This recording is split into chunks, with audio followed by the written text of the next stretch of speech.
In 2020, there was an incident that took place at my granddaughter's school. Did Joni Lamb have a hand in Marcus Lamb's untimely death? It's a chilling question, one that is echoed in the whispers of those closest to the Lamb family.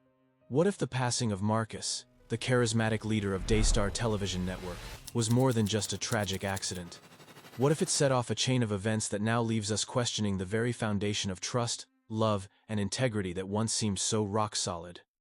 We turn now to Texas, where controversial Christian television CEO Marcus Lamb has died after his battle with COVID-19. The conservative televangelist making headlines this past year after his network, Daystar, dedicated hours of broadcasts to anti-lockdown and anti-vaccination activists and groups. Marcus Lamb, a man known for his unwavering faith and leadership, died suddenly in November 2021. His death attributed to complications from COVID-19. Yet, even as the Christian community mourned, whispers began to circulate, suggesting that the timing of his death might not be as simple as it seemed. Could it be that the death of this prominent figure was the catalyst for something much darker, a series of events that no one could have predicted? Or were these rumors nothing more than the product of grief-stricken minds trying to make sense of an unfathomable loss? My last night with Marcus at the hospital, I was taking care of him, and at around 3 o'clock in the morning, she said to me, she just looked at me in this dark room. I'm there serving, and she looked at me and she said, "Look what you have done to this family." I remember texting my mom saying, "I can't do this anymore. I told God, you feel the pain of my heart. Me and my child are ruining this family." And I said, "I know, my God, you're protective of me. You'll get me out of here." That was my last night. The next day, he dies. It was clear from the very beginning that Marcus's passing would shake the foundations of his family, his ministry, and the people who had followed his work. But as the months went by, a curious pattern began to emerge. Joni, his wife of over 3 decades, began making controversial decisions that only fueled suspicions. And what of Doug Weiss, the counselor who seemed to gain an alarming amount of influence in her life shortly after Marcus's death? Was their relationship truly as innocent as it seemed? Or were there strings being pulled behind the scenes, manipulating the narrative? I went to Daystar one afternoon to grab something from the cafe. There was something in the green room, and I had my child with me, and I knew she was scared at this point, so we didn't take her there anymore. We had a nanny at home with her. But this one time, I wanted to pick up something really quick. I go in there. It's in the afternoon. I didn't think anyone would be in the green room. And I take her with me, and it was horrible. I go to grab that box of food, and in walks Pete and, his spouse. And my child was so full of terror, her body went completely limp, and she fell under the table hard. I grabbed her little body, I picked her up, and I ran into the car. And I remember telling other family members about it, the ones I trusted. And it was traumatic. I was like, I'm not bringing my child here. As time went on, things only grew murkier. What started as a simple story of grief and recovery began to take on a far more complicated and unsettling tone. Divorce papers, accusations, and the emergence of deep family divisions raised even more questions. Why did things unfold so quickly? Why, just 2 months after Marcus's death, did Doug file for divorce from his wife of over 30 years? And why was Joni so eager to defend her relationship with Doug, even as many questioned its timing and authenticity? There's something deeply unsettling about how quickly the pieces started falling into place. Was this all truly a story of love? Or was there something more sinister lurking just beneath the surface? They did show me some stuff, text messages, emails, and some other paperwork that I said, okay, now I'm going to have to go back and talk to Jonathan and Susie, and I'm going to do that this morning to hear their side. But what I will not do, I'm not going to keep going back and forth. I saw what they showed me. I heard both sides of the story. I felt some things in the spirit when I was talking to Jonathan and Susie. I definitely felt some things, when I went to Daystar. And I'm going to post this interview today. I'm going to let everybody chop it up, dissect it, criticize, say, hey, I'm going to post the interview because that's the fair thing, the right thing. People can feel whatever they want to feel about it.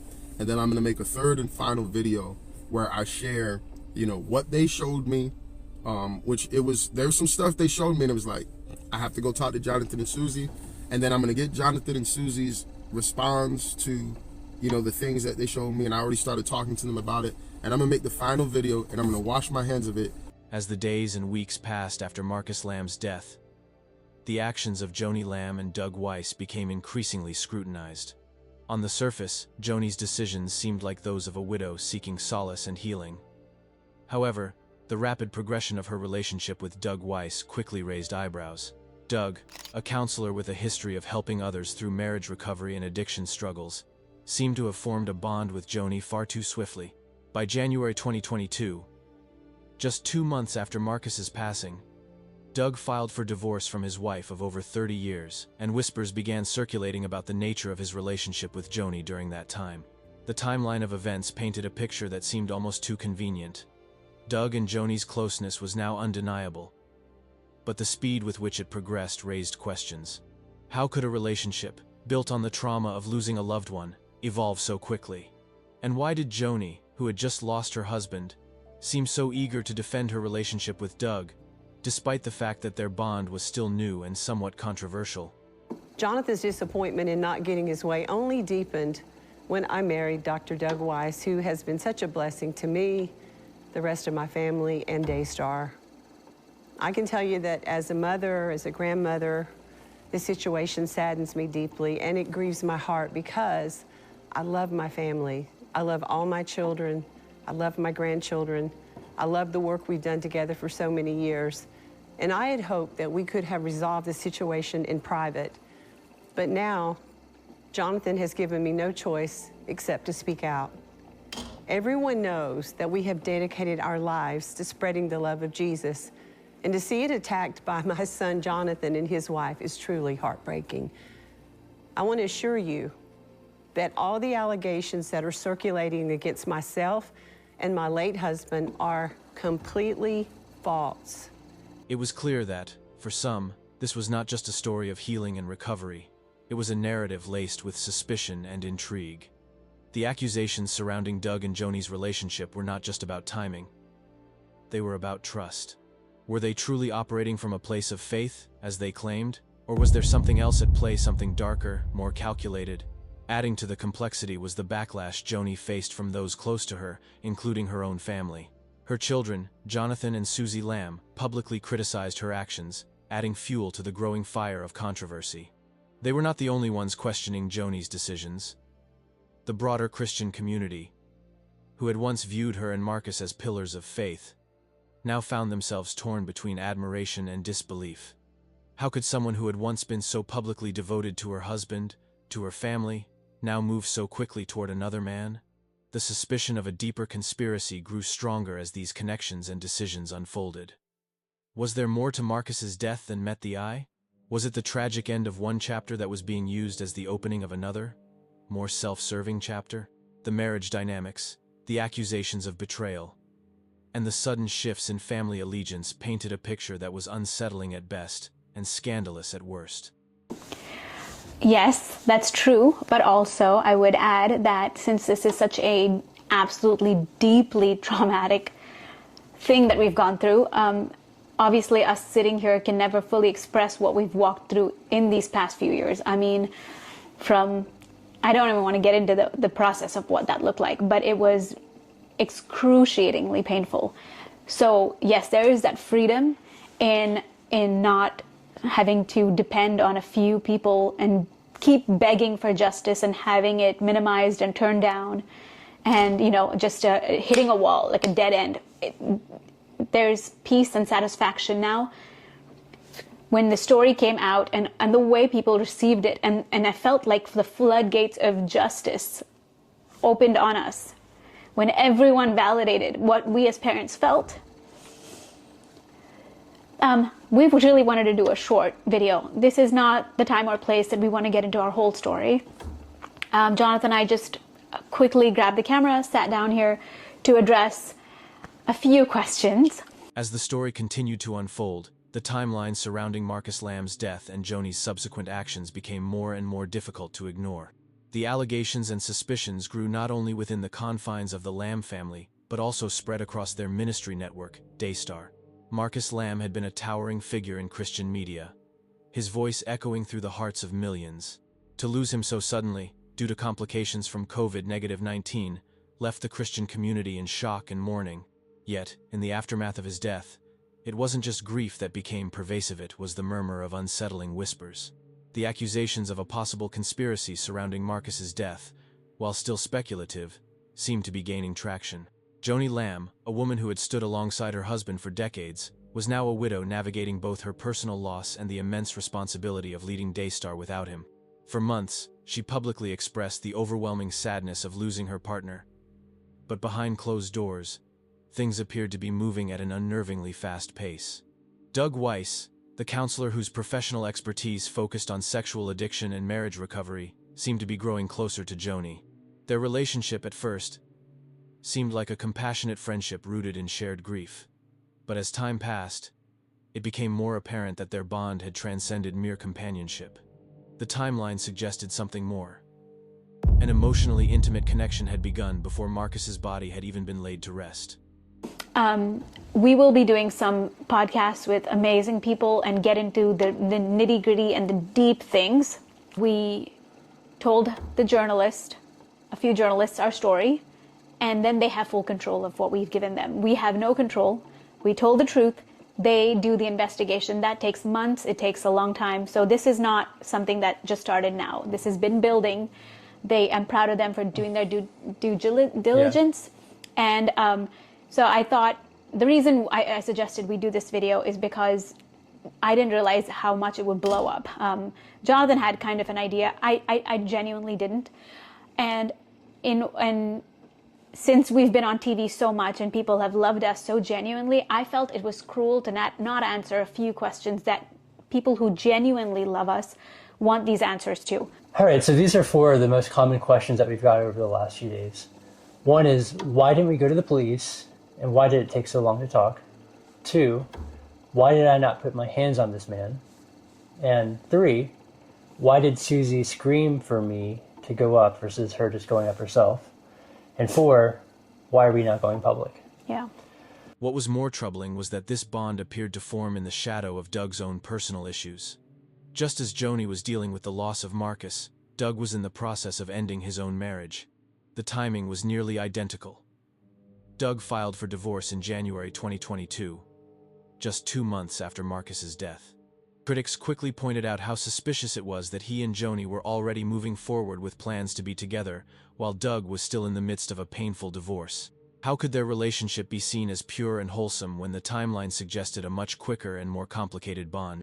The allegations surrounding the emotional intimacy between Joni and Doug were further complicated by leaked audio recordings that surfaced online. In these recordings, Joni vehemently denied any inappropriate communications with Doug prior to their marriage. She passionately defended her relationship with Doug, claiming that their connection was rooted in prayer, faith, and a mutual desire for healing. In her defense, she stated that the accusations were complete lies and denied that anything inappropriate took place before they were married. But the leaked audio did little to quiet the rumors. Instead, it only deepened the speculation. So let's unpack the first question, is why didn't we go to the police? Well, we did go to the police, actually twice. I think to answer the second question, why did you wait so long to talk? I would say let's go through the timeline, because I understand in an article, there's a bit of back and forth because it's so complex. So we'll just go in a streamline. We're going to do a super concise version because this is going to be a short video. It'll all keep coming out. We have a little bit of notes here for just the main highlights. So let's pick up from where it all began. I would start with in the summer of 2020.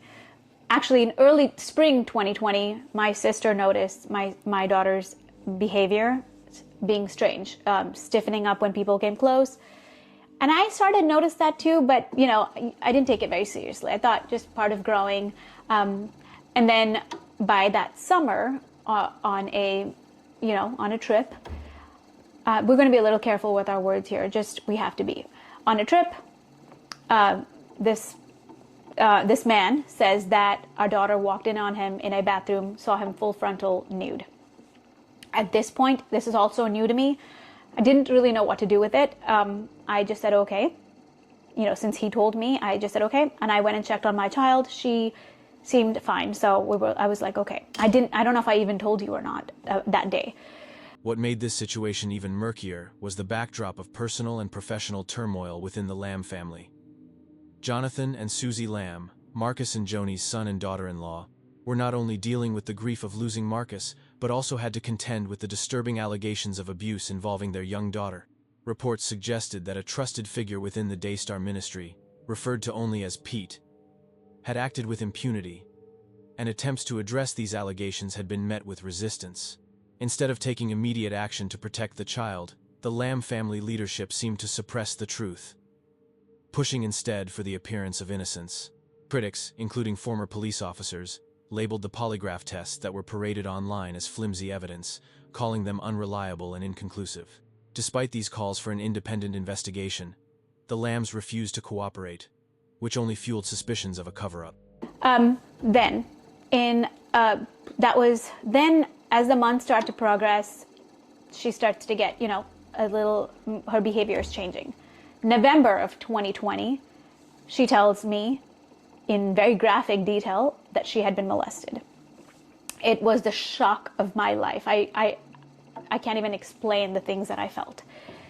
In that moment, I went to my confidant, the person I really, truly, with my whole heart trusted. That was another question. Why did you go there? It was about 5:30 in the evening. Jonathan hadn't come home from work, and I was ready to get in the car and go to the police. But this woman I really trusted said, no, we're going to talk to the teachers. When I talked to my child that day, when she told me... Well, this woman is my mom. You can just say the name. I know. It's still hard. It is still hard. It's easy to talk to a journalist as a one-on-one person, but going public, it genuinely hurts. These are people that we love. These are not people we're angry at or hate. Okay, sorry. I'm trying not to get emotional. Doug Weiss's role in this scandal was even more perplexing. A man of supposed professional integrity, specializing in counseling individuals facing personal struggles, seemed to have inserted himself into a situation where his expertise and perhaps his personal interests were deeply entangled with the Lamb family's own complex web of grief, family disputes, and controversial decisions. His sudden and rapid involvement with Joni, right after the loss of her husband, raised the question. Was Doug acting as a counselor seeking to heal a widow? Or was he using his position of influence for personal gain? Joni's defense of Doug only added fuel to the fire. She claimed that he had been nothing but a supportive figure, someone who had helped her through one of the darkest times in her life. She spoke passionately about Doug's devotion to his family and his ability to love her in a way that no one ever had before. She explained how Doug's previous marriage had been devoid of love and how, despite the hardships, he had always hoped for a miracle. Yet, many critics pointed out that the speed with which Doug and Joni moved from mourning to romance seemed out of step with the grief process. In a matter of months, their bond had evolved from mutual support to engagement. The question on many minds was, had they truly begun their relationship only after Marcus's death? Or had it been brewing long before? So, I asked my child. I have no practice with this. I don't know what leading questions are or not. I assumed it was the school. Her world was so small. Home, school, and we'd take her to Daystar. So I assumed it was a school. I asked her, is it at school? She was nervous and just nodding. I found out since, counselors have explained that behavior to me now, and it all adds up, it all makes sense. And I said, was it a girl or a boy? She said a boy, and I said, how tall? Trying to gauge the age. And she said, taller than Daddy. It struck fear in my heart because Dad is a man. A 5-year-old doesn't, know to communicate that. Okay, picking up the pace. Once that happens, we go to the school and, this confidant, the one I trusted, after we talked to the teachers and they said, there's no mail here, it's almost like, okay, we've done our part, case closed. And I told Jonathan, I don't want to get talked out of this. I don't want to have a discussion with your family. Let's go to the police. We went to the police, filed our report. They did a quick little investigation since there was not much to go on. In the midst of this storm, the Lamb family's leadership at Daystar became even more fragmented. While Joni defended her choices, insisting that everything was done with divine guidance, others, including those close to the family, saw her actions as a betrayal of the legacy Marcus had left behind. The damage to the Lamb family, both personally and professionally, was becoming more evident as they struggled to maintain control over Daystar. And with every new revelation, whether it was the growing connection between Joni and Doug, the disturbing allegations involving Pete, or the refusal to cooperate with a third-party investigation, the question remained, was this truly a tale of love and healing, or was it something far darker at play? The truth, it seemed, was still waiting to be uncovered. Would the Lamb family confront the darkness looming over them? Or would they continue to hide behind their public image, allowing the rumors to persist?